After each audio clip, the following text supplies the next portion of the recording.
Mga kapatid, Cheryl Cosim po ng One Balita Pilipinas. Ngayon po ay araw ng Miyerkules, November 5. Just to give you an update, dito po sa bagyong papasok ng Philippine Area of Responsibility sa darating na Biyernes ng gabi o Sabado ng madaling araw. Ito ay si Tropical Depression Uwan. Sa ngayon, Tropical Depression pa lamang ito, pero pagpasok ng PAR, inaasahang ma-develop ito sa mas malakas na bagyo at umabot sa super typhoon strength.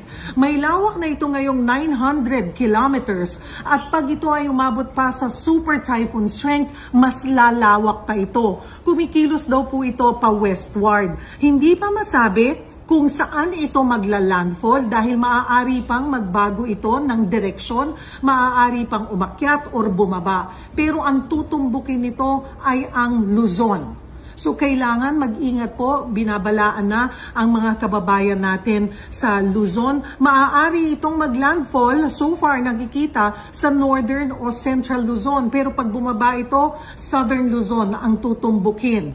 At mukhang buong Luzon and parts of Visayas, mga kapatid, ang talagang kailangang maghanda dahil nga po sa lawak nito ay siguradong mahahagip ang malaking bahagi po ng bansa. Again, magsisimula daw maramdaman natin yung hagupit ng bagyo, nitong bagyong Uwan by Sunday night. So maging handa po tayo, mga kapatid, at patuloy po kayong tumutok hindi lamang po dito sa 1PH, maging sa One News at sa News 5 para sa update sa paparating na super bagyong Uwan.